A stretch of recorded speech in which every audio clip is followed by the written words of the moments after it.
Récemment, Son Excellence a lancé un programme de mentorat jumelant 20 jeunes avec 20 membres de l'Ordre du Canada. Madame Jean a accepté en 2006 d'être la présidente d'honneur de la TOU. Mesdames et messieurs, joignez-vous à moi pour souhaiter la bienvenue à Michael.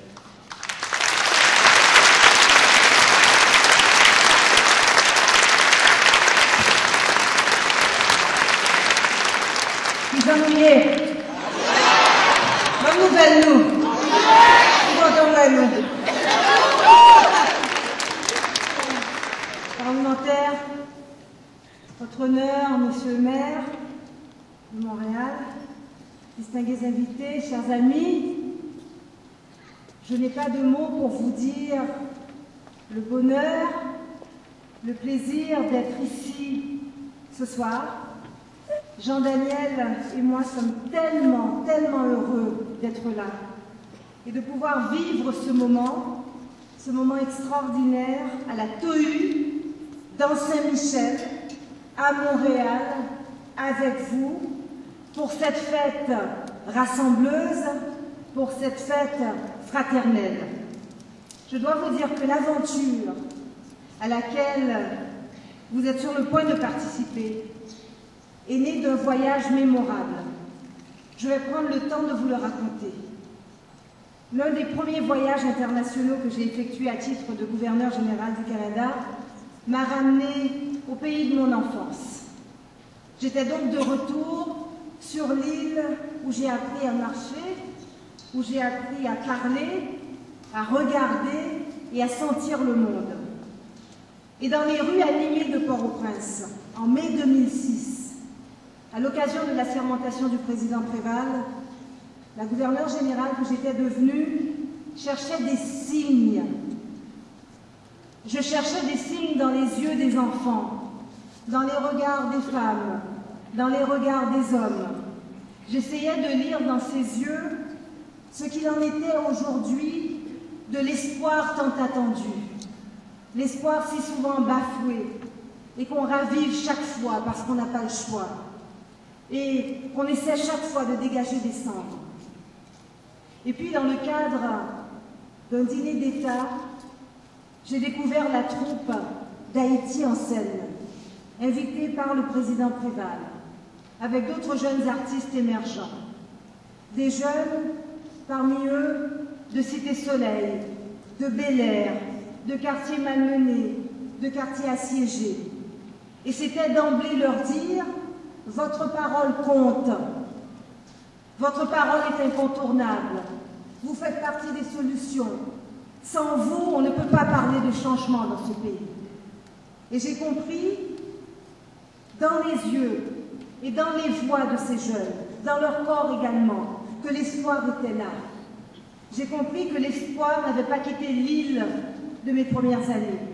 J'ai compris que malgré toutes les difficultés, malgré toutes les misères que l'on sait, la vie résiste et s'impose de mille et une façons en Haïti. Voir et entendre ces jeunes, sous la généreuse direction de Bertrand Labarre, voir ces jeunes d'Haïti en scène s'approprier l'opéra Rockstar Mania, comme nous aurons le bonheur de le constater ce soir, eh bien ça m'a beaucoup ému. Et je me suis dit, il y a là un signe. Il y a là un signe. Il y a là quelque chose à partager. Il y a là quelque chose à partager en plus grand nombre encore. Il y a là quelque chose à ramener quelque part, là où ça a commencé.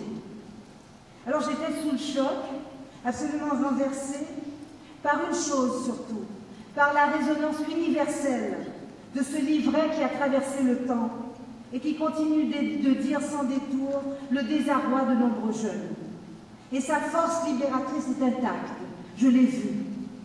Alors aussitôt rentré au pays, j'ai voulu communiquer la ferveur de ces jeunes à Luc Plamondon, le parolier que je salue chaleureusement devant vous.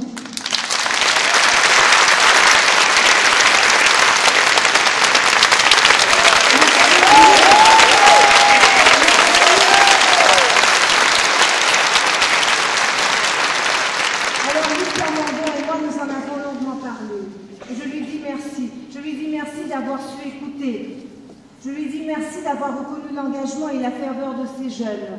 Merci Luc. à qui votre Starmania, qui a 30 ans cette année, donne une voix à ces jeunes, une parole et des mots qu'ils ont fait leur. Et je sais que de ça vous êtes troublés.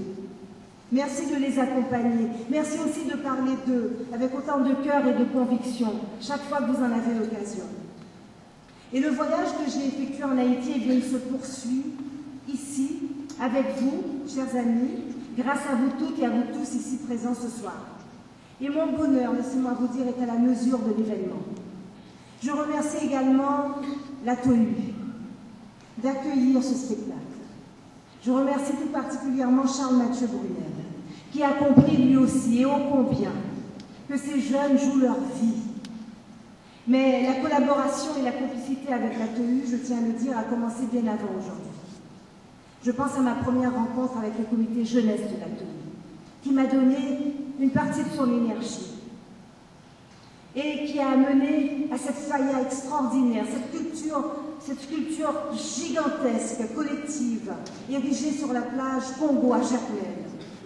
Ce projet extraordinaire, ce projet fou, complètement fou, qui a permis à des jeunes artistes d'un peu partout à travers le Canada, y compris de la TOU bien sûr, de vivre, de créer, de travailler et établir des liens forts et durables avec les jeunes artistes d'Haïti.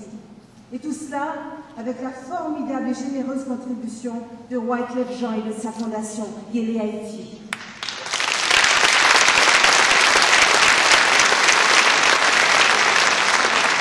Je tiens également à souligner les efforts déployés par le ministère des Affaires